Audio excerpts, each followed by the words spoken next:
So I thought, at least if I can see some nice scenery on the way, I could probably figure out how to do 100 Ks.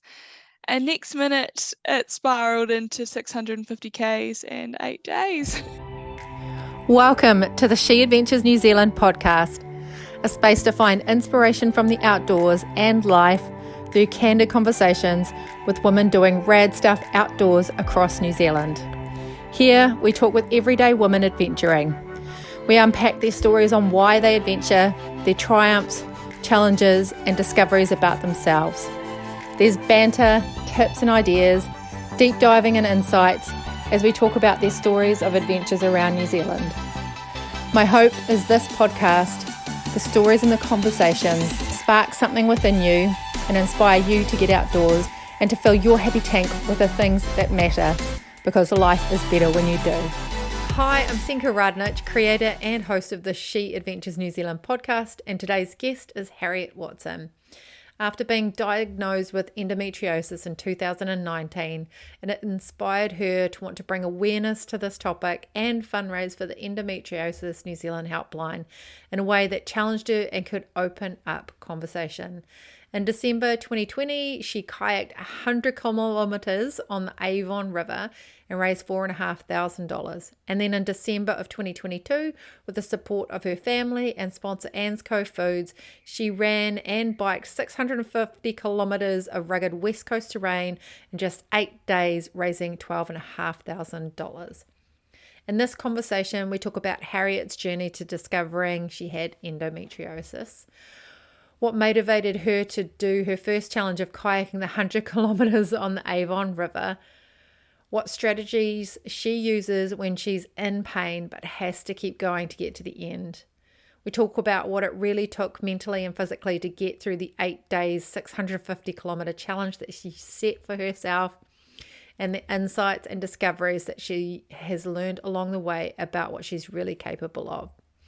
And there is just so much more that we talk about in this podcast. So get ready for this candid and an inspiring conversation.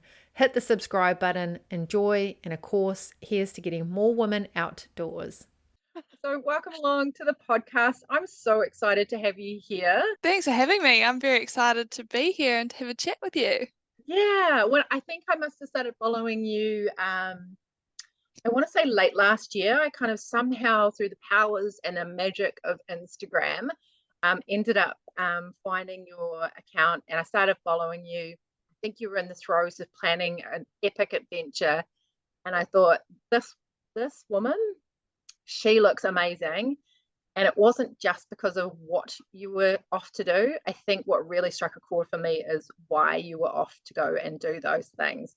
So I'm really excited for you to share what you've been up to and introduce the ladies to some really epic stuff that you've done and a great reason why you're doing it. So Yeah, I was very lucky actually that Instagram really connected me with a lot of cool people, so like yourself. So it's great to be able to share the story and hopefully spread the word a bit more about endometriosis and inspire some more people to get out there.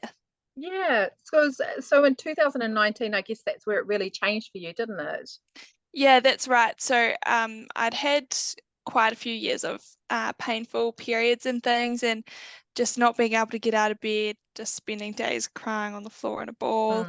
It meant that I couldn't go out and go for a run or play sport, play basketball, ride my horse, that sort of thing.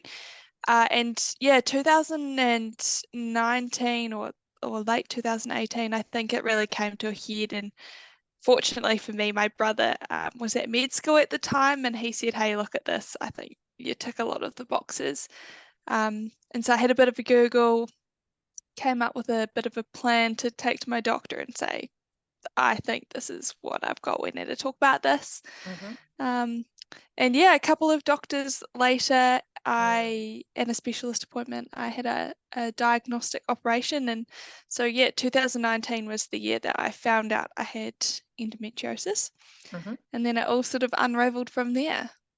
Yeah, well, tell us about that journey. I mean, there are going to be women that will be listening to this that will be able to, I guess, relate to painful periods, the impact that creates in our lives, which think sometimes we don't actually talk a lot about. I'm someone who suffers from really terribly heavy periods and really painful, and that can create a lot of impact on my life. So again, another reason I'm super excited to talk to you about it, because I think sometimes we don't often talk about how that impacts our lives, and especially as women who love to get out and do adventures, the impact that can have for us as well. So yeah, that's right. And I think the stats around endo in particular, I think are 1 in 10 women have it.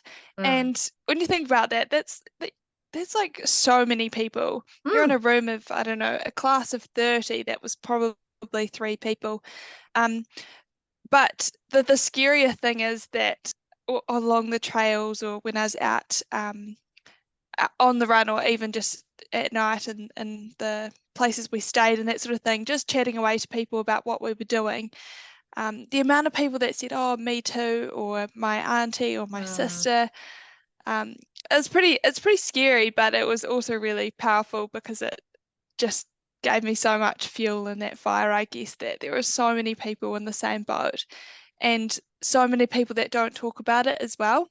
I was really lucky that my brother was at med school, and I had that relationship with him where I talked about it, and with my parents as well. They'd always hear about me crying on the floor, or just all my pain. So thankfully I had those guys to listen to me and talk about it. So it's never really for me been something I haven't talked about. And so I think that helps a lot of people too, because I'll just, I don't know, probably be a bit too open sometimes, but that helps other people to say, "Oh yeah, I've got that sort of struggle going on too." And I think that really validates it for people, because there's not really, if we don't talk about it, who knows if what you've got's normal and what you've got's not normal. So yeah, I think it's really important, that first step really to changing or getting earlier diagnosis is yeah, just that conversation and talking about it. So hopefully that's what we've sort of started with this Haz's Run for Endo. And that's what I mean. Like, that's great. The adventures are epic, absolutely epic you're doing, and the reason that you're doing it is, just adds that extra layer of purpose and meaning behind it. So, so what made you decide? Because I know you've done a couple of coast to coast. I wasn't sure if those were before you did these big ones, and you mentioned that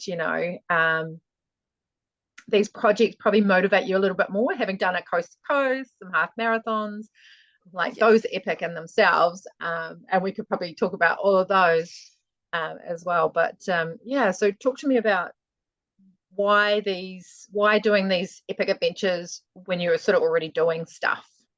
Yeah, that's right. So I was lucky enough to grow up in a family where the coast to coast and that sort of thing is quite normal. So it's kind of all relative, but that's normal in my family. Yeah. The first one I did, I was 16, so that was back in 2016. So prior to being diagnosed with endo, and before anything like this had even come into my mind. So I enjoyed that. And just enjoyed being out, really. And it was cool to be able to say, "Oh, I've done the coast to coast." At that time, what motivated me was it was such a big challenge that I didn't know if I could do it. So I was 16, and it's a long way for anyone, but Yes. as a 16-year-old, I was kind of like, it was a big ask. So that's where that sort of started, and I guess I probably got a bit hooked on the challenge sort of aspect of it.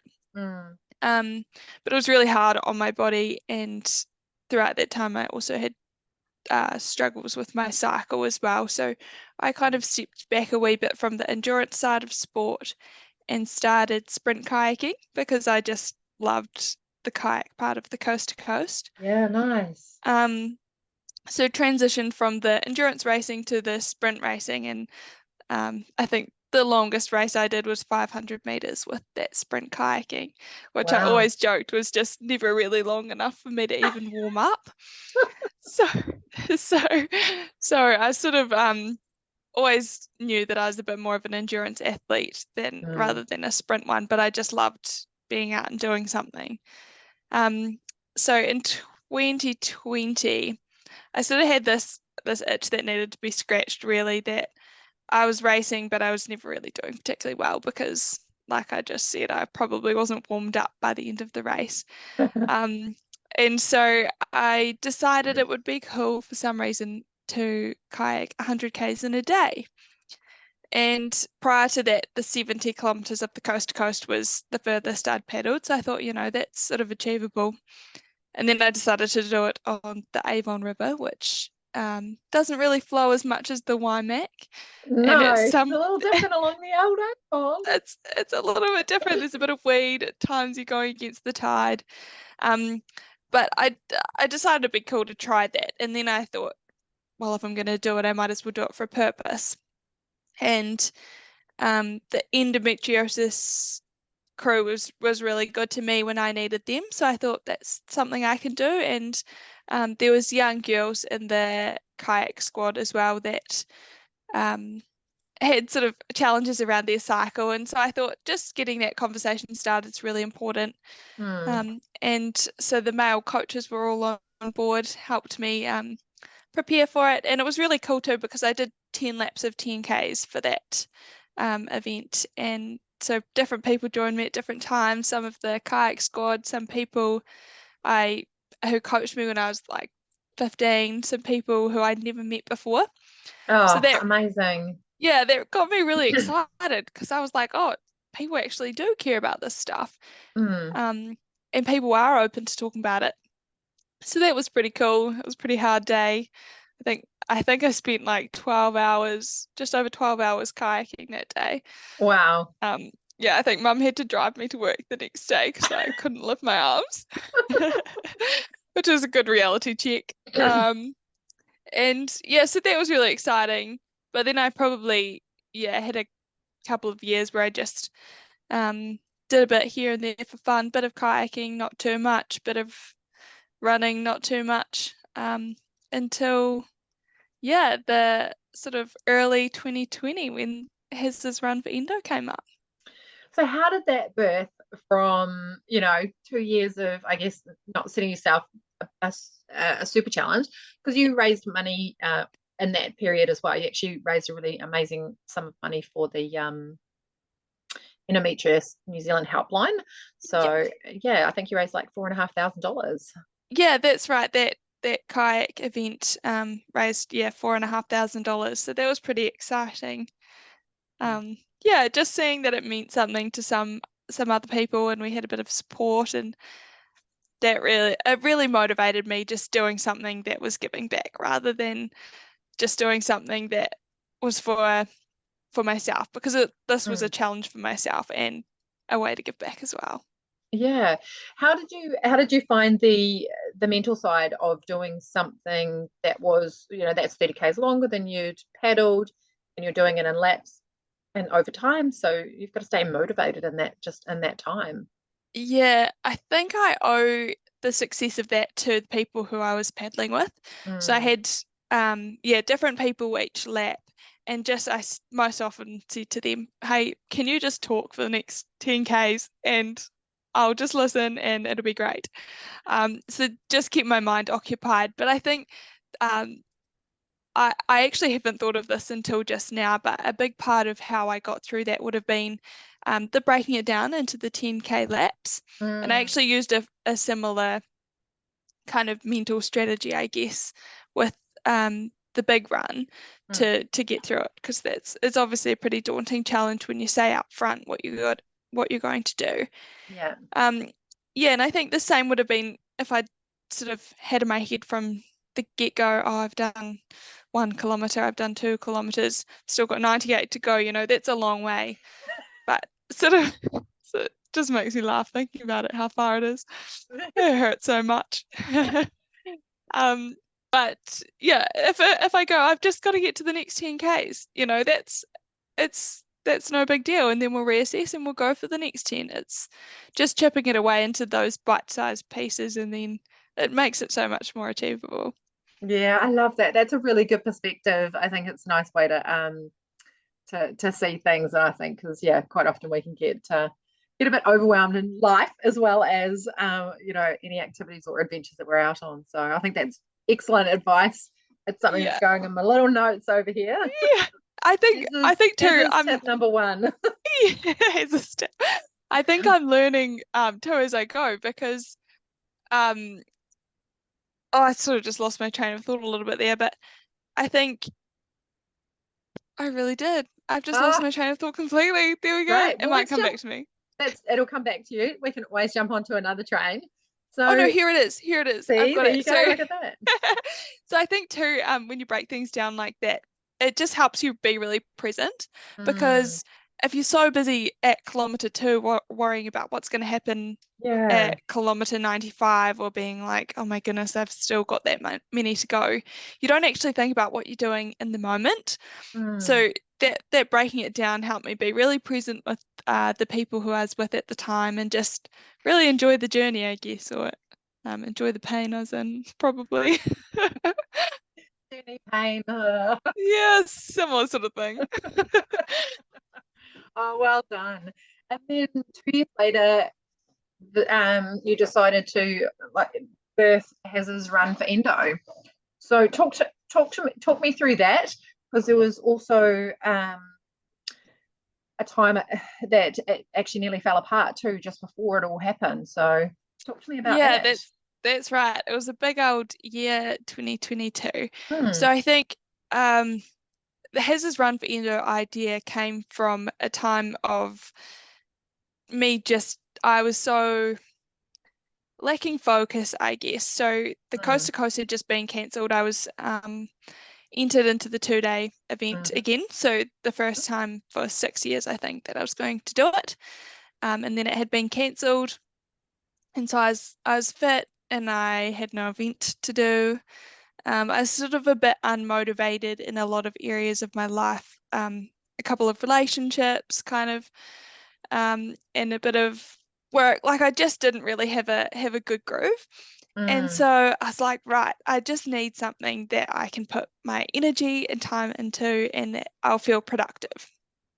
So sort of did a bit of thinking, came home for dinner to my parents' house, and I said, what do you reckon about running 100 Ks in a day? Do you reckon it's possible? So this is to my dad.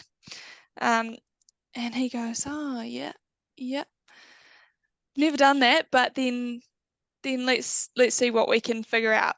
And I didn't want to do it on the road because that's just brutal. So I thought at least if I can see some nice scenery on the way, I could probably figure out how to do 100 Ks. And next minute it spiraled into 650 Ks and 8 days. And so got a little bit carried away, but yeah, we managed to pull together quite a good itinerary, I think. That's a small escalation. Yeah, it's just a typical Watson family situation, I think. We get a bit excited about this sort of thing. 100 Ks to 600 and was it 650? Yeah, 650. 650. That's an Yeah, escalation. yeah, just a little bit. So that was really exciting. Mm, And it ended up we sort of just started looking at some of the big trails, so the Old Ghost Road, the Heafy, that sort of thing, mm, and thought, oh, they're pretty cool. They'll make a nice trip, and then we connected them up with bike rides really. So yeah, that's sort of how we got to that 650. I didn't run at all. It yeah. sort of ended up being about 50-50 running and biking, I think. Cool. And was the biking Yeah. mostly on the road or did you mix it up with some mountain biking as well? Yeah, mostly on the road. So pretty much every second day I was biking. So I used Mm. them as my recovery days. Which when I Riding sort how of many kilometers? yeah, when I saw the elevation on them, or when I didn't see it until I was riding it, most often I was like, this is not recovery. And then I did finish off on the mountain bike actually on the West Coast Wilderness Trail. So Oh, that's a cycle stunning journeys trail. helped me jack that one up. So that was pretty cool. Oh, nice. It's a great trail, the West Coast Wilderness Trail. Done a few sections of it, so just Yeah. recently, yeah. Oh yeah, yeah. Mm, It's pretty yeah. beautiful. Yeah. The West Coast is stunning anyway. Like, full Yeah, stop, that's hands right. down, that I place. Yeah. Yeah, I I learned to could, love the West Coast and I saw some places, and I just want to go back and not have to run so many kilometers in a day, be able to take it in and enjoy it. Yeah, nice. Yeah. Oh, that's amazing. So you ended up tell us about where you ended up started. Where was your starting point? Where did you finish? Yeah, so the start was we aimed for a farewell spit, but I think it's pretty sandy and pretty hard to run on. So we actually started at Wharariki Hills Mm-hmm. and ran, I think it was around 20 kilometers along the Wharariki Hills and then Puponga Beach. Mm-hmm. And that is the most beautiful beach I've ever been on in my whole entire life. I had the biggest smile on my face all day.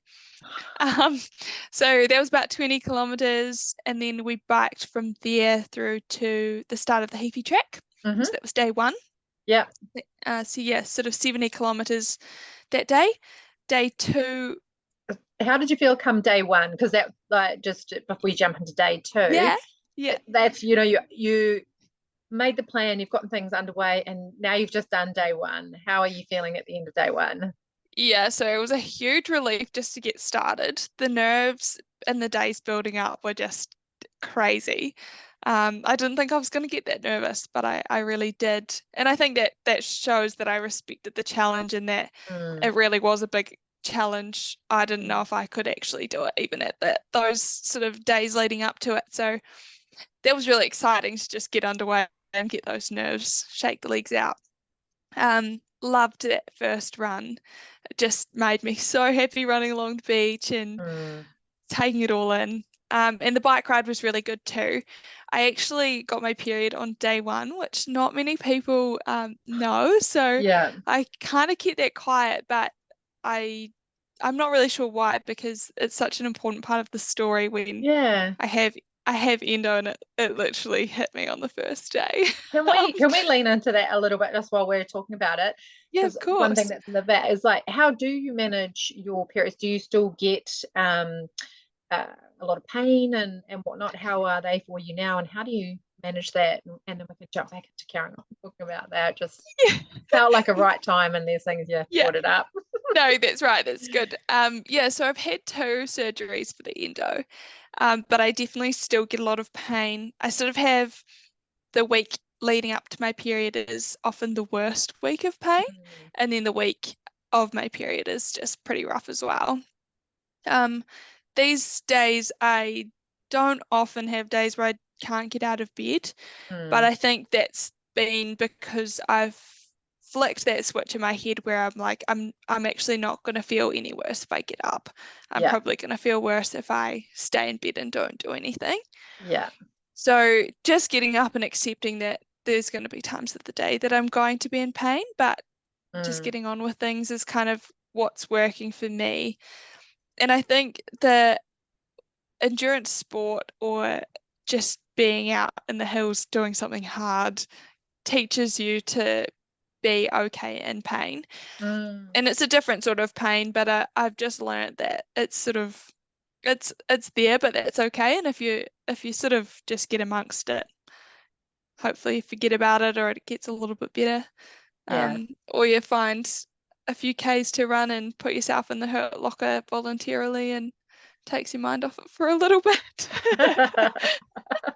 So yeah, so I don't know. I don't really have any sort of helpful advice there. It's just go for a run and see what happens. Yeah, well, I mean, and that's sometimes it can be that we're stuck in that space of that it is we're in pain, and then it's like, and you don't want to get out and do anything because you're in that pain. But whereas, I guess if you take your previous advice, why don't you just go for go for a walk, just go for a 1K walk and see how you go. That's Then, right. And you'll never feel worse. That's what I've discovered is that fresh air or just a little bit mm, of movement. You're actually not going to feel worse. You might not feel better, but you won't feel worse. So, yeah, y- yeah, nice. it's a tough reality having endo or any sort of period pain really, but yeah, it's just finding what works for you, I guess. Yeah, that's interesting. Do you know what? I will probably think of that the next time I'm lying around and I just am feeling pretty miserable because of the pain. Yeah. I'll probably think to myself, maybe just go for a little hikoi down the road and just, Yeah. get moving and that's probably Yeah. better being outdoors and feeling pain than it is lying around. Oh, I'm going to give that a Yeah. nudge.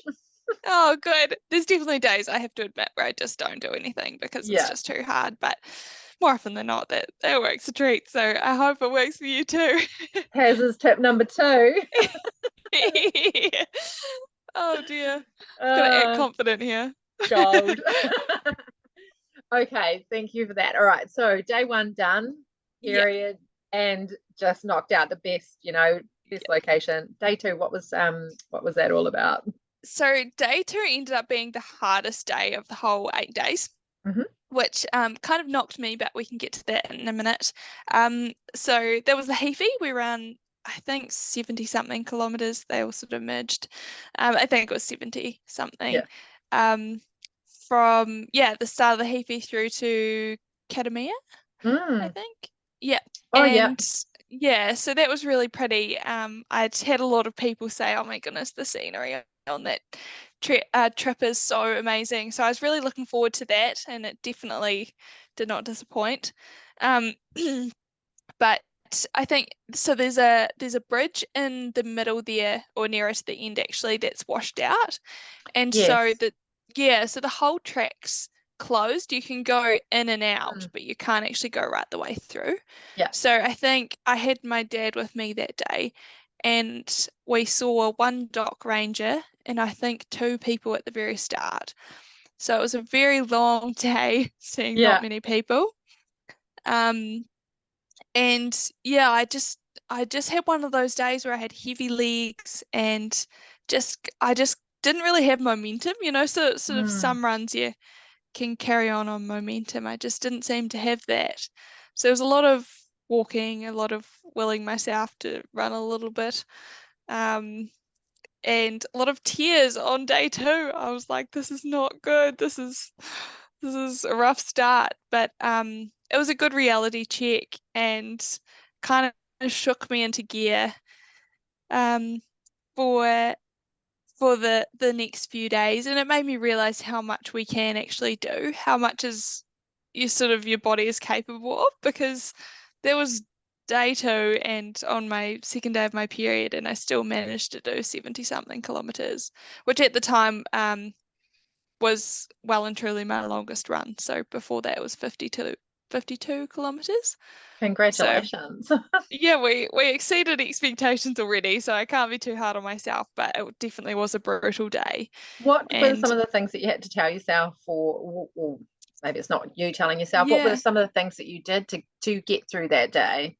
yeah, so it was a good day of learning in terms of that sort of stuff. One thing that's going to make me sound slightly crazy, but I'll say it anyway, is that Bring it on. so so the last bit of the track is pretty much running right next to the beach. And it's a really brutal, like, classic West Coast beach. So the waves are just madness. Yeah. And at one point I can't remember if I said it to Dad or if he said it to me, but we were like, man, those waves are relentless. And so the last 20 Ks, I was just like, be relentless like the waves, be relentless like the Ah, waves. I love it. Yeah, and it just, I don't know if it helped me or if it just took my mind off things, but that sort of seemed to help a bit. Every time I sort of like, I want to walk, I'm like, well, the waves don't, just take it easy every now and then. Come on. Oh, that's And it though, right? You got to find the things yeah, that work for you, and there's no one strategy. So that's right. And you sort of never know what's going to work for you in those moments where it's really hard. yeah. Um, but that sort of seemed to work. And yeah, I think just again that being present and going, don't think about tomorrow or the next Mm, 5 days, just think about being here and enjoying the track you're on and the fact that your body can actually do this stuff. Like mm. appreciating how lucky I was to be out there running this track in this beautiful country, that's pretty special. So yeah, it was a bit of being relentless and a bit of just appreciation of where I was at and what I was doing. You've said it a few times, like just trusting that your body can do the things that you're asking it to do, which is, big endurance distance. Where do you think that comes from for you? Because it's not an everybody mindset. So where do you think No, that comes from for you? yeah, I think you're right that I just had to be able to trust that I could do it, and that if I had a moment of doubt, it wouldn't have been possible, the whole thing. So really it comes down to the people I surrounded myself with. Mm. So I was very lucky to have, obviously, my parents. They were with me the whole time, and they're pretty incredible people. I did see that. Yeah, Yeah. they're just my heroes. But I also had some coaches who really set me up for success. And Hmm. so I had, once I knew that they would get me to the point at the start that I needed to be at. So Karen Muller for Fit for Life, Hmm. she was my sort of physical coach, I guess. So she trained, I think it was 8 months that we were training for this event. So every day I was sort of working towards it, and we were really careful that I wouldn't overtrain or undertrain. Hmm. So I I've sort of got that personality with training plans and things that I'll just follow that to a T. So around how I felt as well, but I knew that if I followed her and trusted her, that I'd be in physical shape to be able to do it. Mm. Um, and I had Rosie Shakespeare as my sort of head coach, Ah, or like yes. top 2 inches, Rosie? Yeah. Oh, she's amazing, isn't These she? tops.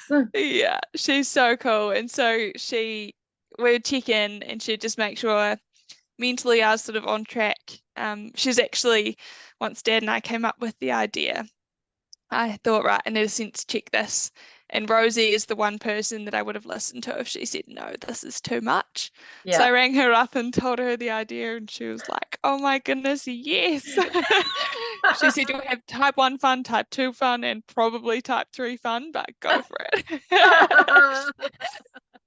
So I had those two, and really the success is down to them getting me mentally and physically prepared, Mm. and then talks with Rosie was what sort of pinpointed the solution to the part of the run where it just about fell apart that you alluded to earlier, just before we started. So she got me set up with a dietitian actually, and that was what really turned it around. So.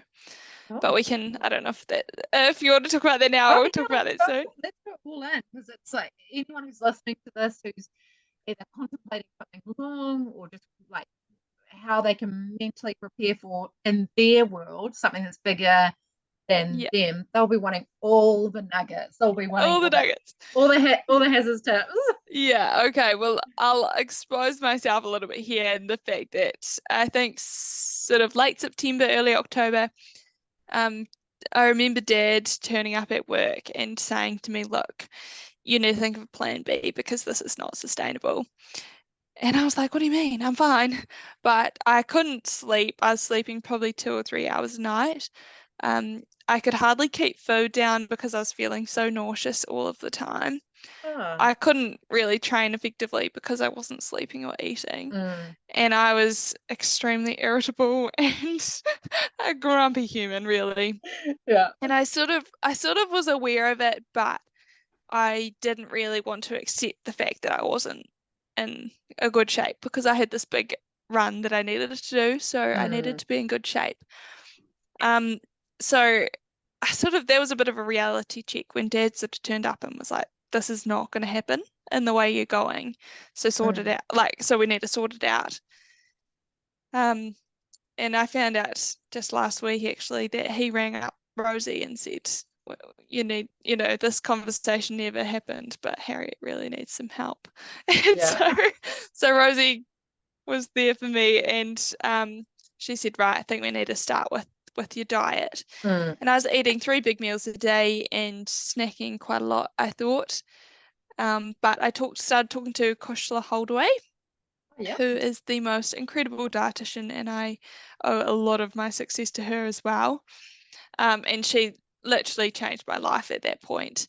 So I started pretty much doubling the calories that I was eating, Yeah. which just blew my mind. I think I was trying to eat around 3,000 calories, and I'm not someone who counts any of that sort of carry on, but I think she just said to me, try keep up, you won't. So I was like, okay, I'll just keep eating. And my workmates are like, do you ever stop eating? I'm like, no, not really, but it's what I need to do. So eventually, after a lot of support and help from Kushler and Rosie and Karen, my parents, I sort of managed to get back to the point where I was sleeping. I wasn't rapidly losing weight, and I could actually start to think about this again. And I guess that was just a bit of a shock to the system that no matter how much I want this, I've got to take care of my body first, because my body can't do this if I don't look after it. Yeah. And so I think the question there was sort of around how do you do it mentally and physically, and it really comes down to the people around me, and they were able to sort of get me to realize that I wasn't okay at that point, and that I needed a lot of help, and they were able to provide that help for me and get me back on track. So that really changed the course of Haz's run, because it could have been quite different without those guys. Yeah, it's amazing, one, that your dad is able to come to you and be really straight with you. I think that's phenomenal.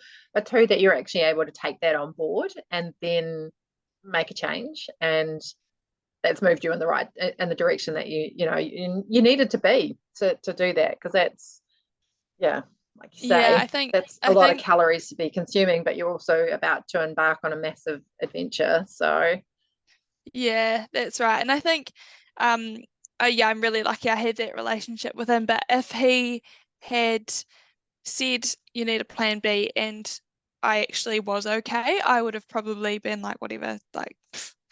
But it was sort of what I needed at the time to help me recognize that I needed help. I sort of probably knew it, but I just didn't really know what to do about it. And I knew that it was a slippery slope where I was at. So yeah, I was just really lucky that I think I probably listened to him more than I sometimes give him credit for. Yeah, I'm very lucky to have my parents, and to be able to have that relationship with them. It's pretty special. Yeah, sure is. Cool. All right. So day 2, Yeah. done and dusted. I know. Like I told you, we go on tangents. Yeah. Welcome to the conversations. Yeah, that's right. So yeah, day 2. Well, I actually decided at the end of the day that I'd hop on my bike. So we were staying in Karamea, but the Heafy doesn't quite finish in Karamea. I think it's 14 or 16 k's. Yep. So I was like, right, rather than dropping me back off here in the morning with my bike, let's just bike those few k's. And I think that was a lifesaver, really. It actually spun the lactate out of the legs and kind of got me a bit more set up for the next day. So the lovely folk at the last resort had a nice few whitebait patties cooked up for me when I got there, and that was pretty ideal. So classic West Coast West Coast behaviour. So that was great. Yes, I spun the legs out, finished the day on the bike, and it just meant that day 3 was a little bit shorter, which was nice. How did you feel coming out of day 2, given that day 1 would have been such a, you came, like you said, most stunning beach, all of that, feel amazing. Then day 2, you in Struggle Town. Yeah, that's right. Yeah, so day 1 was such a high and day 2 was such a low. And that was actually pretty confronting, because day 2 was not the hardest day on paper either. So that would have been day 4, the Old Ghost Road. So I thought, oh my goodness, like if that's what day 2 was like, what on earth is day 4 going to be like? And oh yeah, it was at that point I didn't really break it down very well. I was just going, oh my goodness, day 4, what am I going to do? What have I done to myself? This is too hard. And I guess your next question is going to be like, how did I overcome that? And I actually don't know. I think I had a bath with Epsom salts, had some whitebait patties, got a good sleep, and sort of I was looking forward to getting on the bike the next day. So that's probably something that helped a little bit. And I think once I'd had some food and a bit of a break, I sort of thought, right, we'll assess tomorrow, and got back into that break it down mindset. Nice. And day 3, so walk us through day 3. We've got 8 days. I Give us actually the rest of can't, it. I actually can't remember how far it was, but I want to say maybe like 70 or 80 kilometers from Karamea to Seddonville. Yep. Through the Karamea Bluffs, which I sort of said was a recovery ride, but that was you rode that. Yeah, I rode that. It was quite a lot of climbing. There's a lot of climbing through those bluffs. Yeah. I just recently went to the Heathy, so I've just recently gone over that section. So I drove it. Yeah. Oh, right. Yeah. I think ignorance was bliss at that point. I just sort of didn't really know what I was in for. I was like, it's gonna be fine. Yeah. And I remember, so Mum came with me on the bike that day, and Dad drove through. And I remember him parking at the top of a little hill, and I said, "Oh, great, this is the bluffs." And he was like, "No, no, no, you haven't even started the bluffs." I was like, "Are you joking? It's like, This Dad. can't be real. This can't be real." So it was pretty brutal. It was quite a lot of climbing. But we finished, I think, just before lunchtime. So it was actually quite good because it just meant I could rest up and eat all afternoon. So I had an ice cream, I think, down by the beach down there and just chilled out. And got really ready for the next day. So I think it was pretty early start. So made sure my gear was ready, went through all that in my head, and also had to chat with Karen about how I was going to do day 4 given what happened on day 2. Yeah. And so we sort of discussed that each hut was sort of like just reassess at each hut. So all I had to do was get to the next hut. This is I think Old there's Ghost 4 Road huts. that you're on. Yeah, sorry. I jumped sort of segued into day 4. So the planning on day 3 for day 4. It meant I could sleep a little bit easier because I had this plan in my head. Yeah, so really nice. it broke the Old Ghost Road down to 4 sort of stages, I think. All I had to do was like a half marathon 4 times, something like that. No big deal. Nothing big. Yeah, nothing big. But I was really lucky. So I ran that day, but day 4. But my friend and flatmate James, he came along with his bike, and then Dad biked it as well. So I really had just a little pack with a little bit of nutrition in it, and they had all my gear. So I had a much lighter pack for the Old Ghost Road. So I got all excited. James came across to the coast, and it was good just to have sort of someone else in the mix. On that day 3 evening, just chatted away, had an early night, and then felt pretty good after day 3. Had the head in the game a little bit more for day 4, which was exciting. Cool. And was Old Ghost Road as challenging as you thought it was? Because you said on paper day 4 was going to maybe be the most challenging, but how did that that's pan right. out? Yeah, so that was day 4 was the longest run, so that was 85 kilometers, I think. And I think I can't remember the vert. It all sort of merged into one. Yeah. But I've it's ridden definitely Old Ghost Road over 2 days, so the fact that you ran it in one is epic. It actually ended up being my favorite day. So or the day that I felt the best anyway. Yeah, cool. And I think that was down to the mental preparation and not letting myself get too far ahead. So I was just thinking, next hut, and then we'll have fresh legs and we'll get going again. And we saw a lot of people on that trip as well. And you sort of attract a bit of attention when you don't have a tramping pack or a pack big enough to carry some overnight gear. People going, "Oh, where have you come from? What are you doing?" And then we started talking to people about Haz's run for Endo, and that sort of got a lot of people going, "Oh yeah, my auntie, my sister, my friend."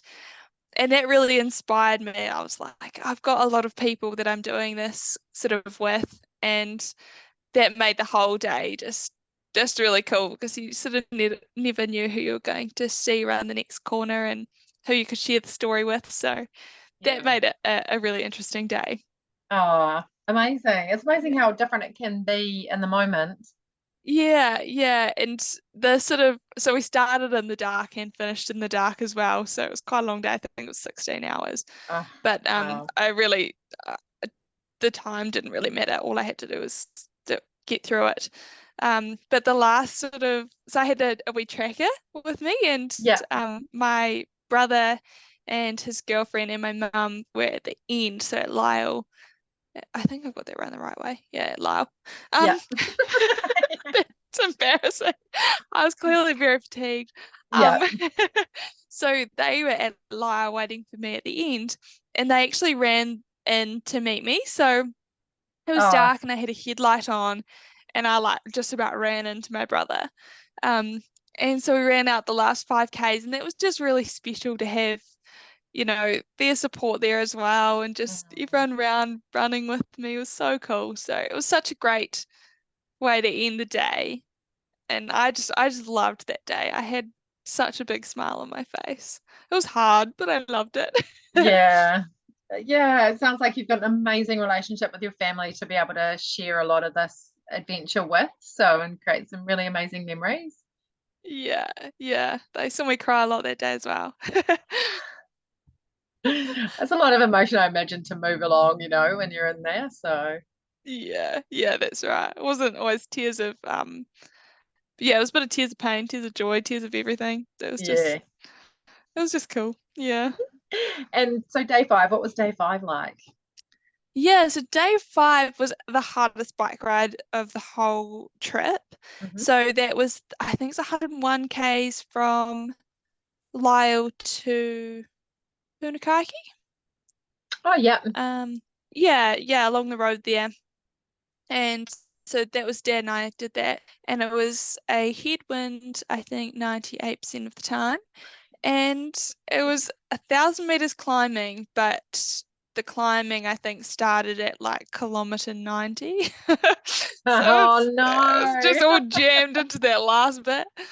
And it was hot and it was windy and we were tired. Oh, So Dad was champion. He did a lot of the time, just sat in the front of me and I just yeah. tucked in behind him and just Oh, stayed there. And we had to stop for lunch and coffee. Mum brought down some snacks for us. But that was pretty brutal old day. It was mm, actually the first time I'd ever biked that distance as well. So I was cracking a lot of records throughout this thing, a lot of furthest runs, furthest bikes ever. yeah. And significant amounts too. So, your longest run Yeah, you've mentioned was 52 Ks, and then you did that like 85 was it 85 on the Old Ghost yeah, Road? yeah. And yeah, 101 So on the it's sort of bike. yeah, it's just amazing what your body can do in the moment. So that was a brutal day and definitely not a recovery ride either. Something that most people or I would go most days. That was a hard ride. So it was I was happy to see the back of that one too. And it was about that point I started really looking forward to the chocolate milks at the end of the day. So that was probably what kept me going that day. And then that takes you into day. So we're over halfway now. So you're kind of Yeah. just on the tail end into day six. Yeah, so leading into day 6, Punakahi, I had a good crew join me. A chick messaged me on Instagram and was like, I would love to come run with you. And I was like, cool. And now she's one of my closest friends. So Ah, Josie, she came and joined me on the Paparoa track, and my brother also ran with me. And then Zoe and Nicole met me partway as well. So had a good crew running that one, which was really great because I was sore. It was the last run and I was pretty over running at that point. I'd actually got yeah. quite sunburnt the day before on my legs as well. So I was just like, I just had enough. Um, so those guys really kept me going. And it was really cool actually, because I didn't really know Josie at all. So we had 12 hours just chatting and got to know her really well and hear all these stories that she's got. So she's really cool. And again, the same thing that we had on the the Old Ghost Roaders, there were so many people out on the trail that we were just chatting to. More often than Yeah. not, I'd sort of keep shuffling along and the rest of the crew would stop and chat. But I knew that they were spreading the word for me. I just had to keep moving. And I think one of the highlights from that day was the last hut I got to. There were some people that came out and said, "Oh, we've heard about you. The bus driver who dropped us off said to keep an eye out for you. Come in, we've got a cheese Oh. board for you." I was like, "Oh my goodness, you're so cute." But I was like, I'll come in, but I can't sit down because there is no way I'll get back up. Yeah. Um, That's something so special to know that, like, I mean, that must feel, how does that feel to sort of see the impact that you're having and have that support behind you and what you're doing? yeah, I did cry actually at that moment. I was like, these people are amazing. And then I was like, well, what you're doing is really cool too. And I was like, oh yeah. So it just sort of, the fact that it meant a lot to a lot of people helped me recognize, the impact of what we were doing. And it was just really cool how much it opens up other people to share their stories when you sort of start sharing yours. And so there was a lady from Auckland there and she was like, oh yeah, I heard about you on the radio and my sister or something. And oh, it just makes me so happy when people start to share, because that's the first step in the whole awareness thing, I think, is just allowing people to feel comfortable to open up. And yeah, it was just really special to hear other people's experiences and to know that people wanted to share with me. So I think, yeah, that it was probably at that point that I realized the impact that we were having through this run, and that was really cool. Yeah. Yeah, you're holding a big space for people to be able to open up and have their conversations with you. So, and that's a lot, because not everyone's going to be, able to have those conversations with people. So, yeah. Yeah, it was cool, but it did get overwhelming at some points. I sort of had to be like, right, Dad or someone can sort of step in here. I've got to go or hold myself together somehow. So they did really well. They sort of picked up when I needed just a bit of space and when I could sort of handle talking to people and things. So that was it was a big emotional day, that one.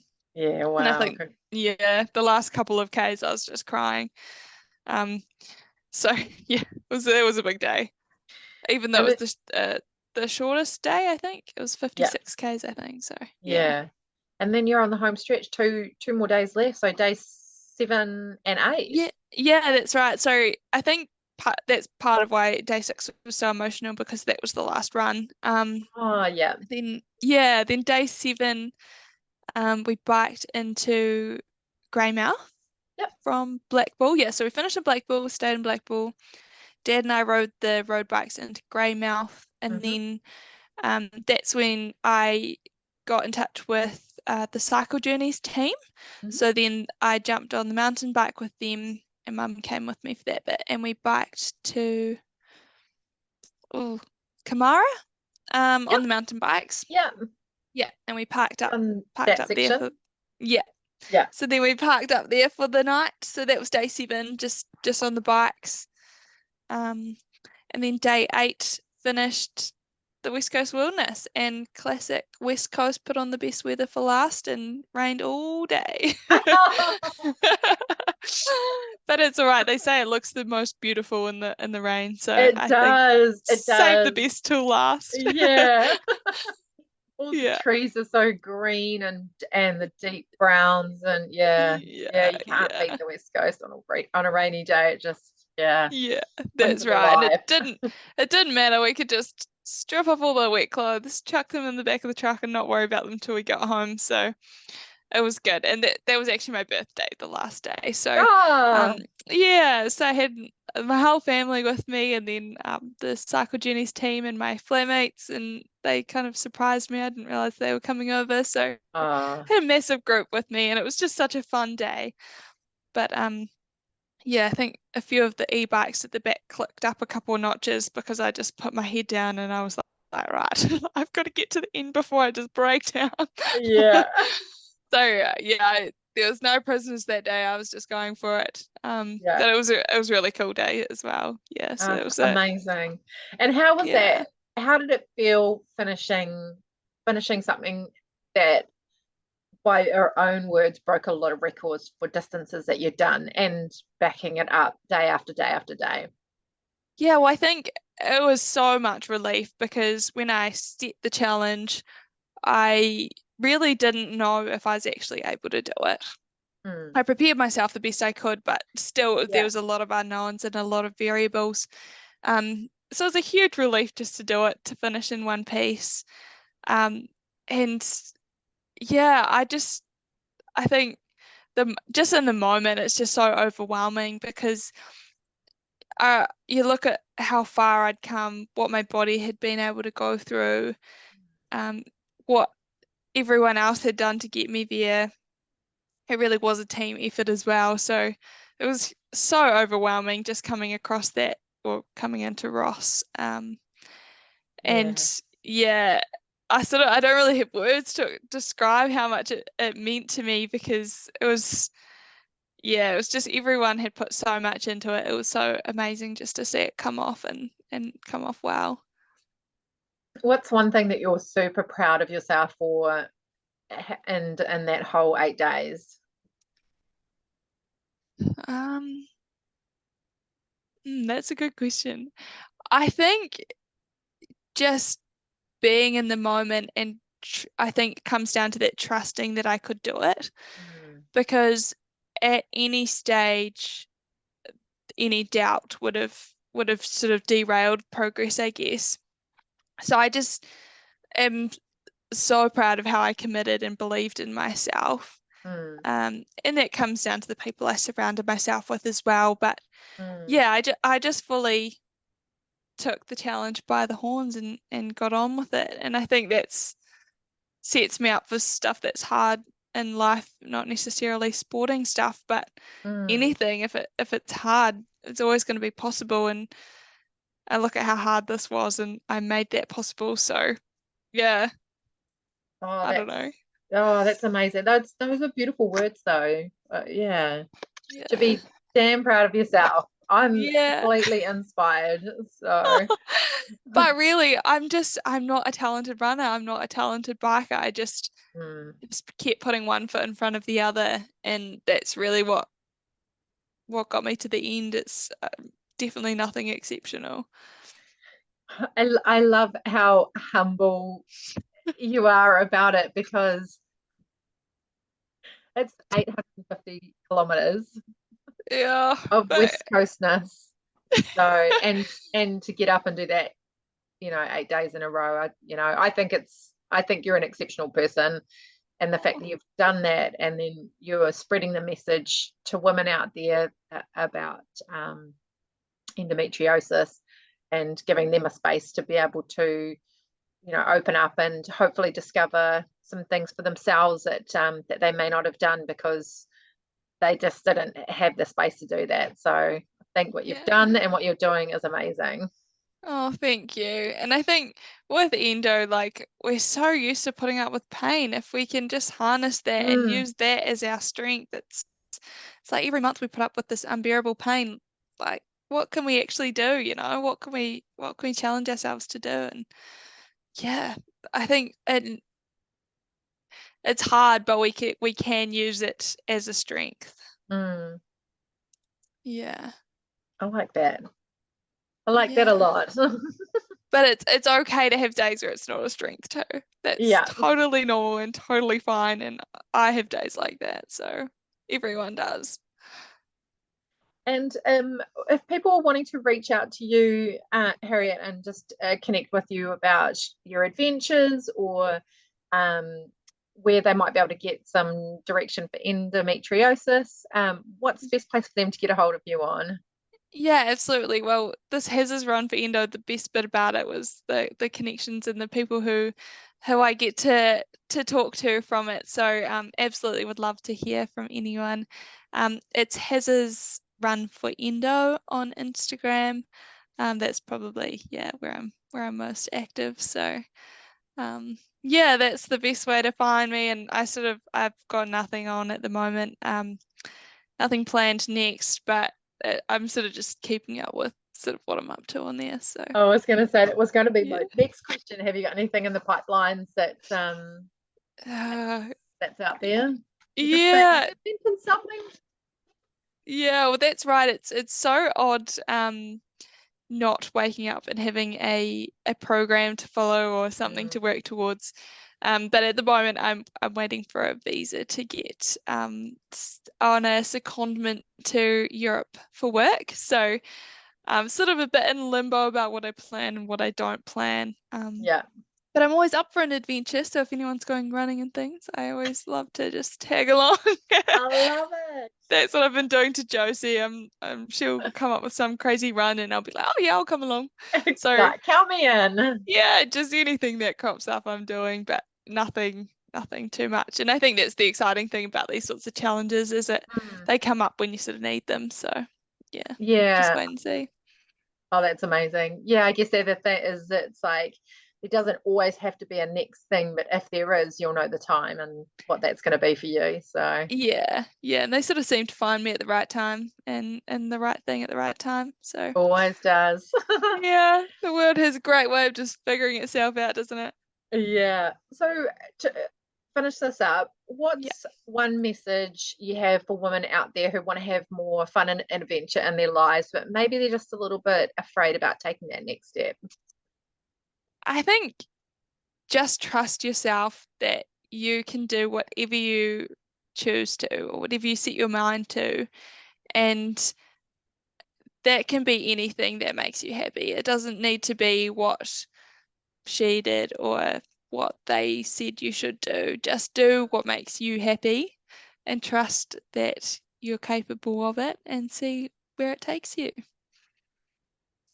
Perfect. Oh, that's amazing. Harriet, it's been phenomenal to have you here. I'm excited to see whatever comes up next, whether it's a big adventure or just some local mini missions and whatnot.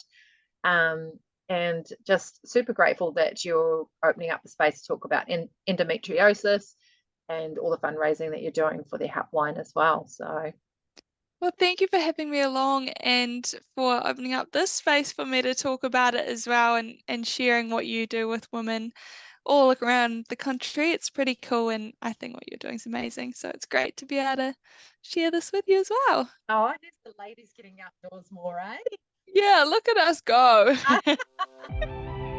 Thanks for listening to the She Adventures New Zealand podcast. If you enjoyed this episode, I'd be super stoked if you'd help me get this message out and connected to as many listeners as possible by sharing it on your socials and tagging She Adventures NZ.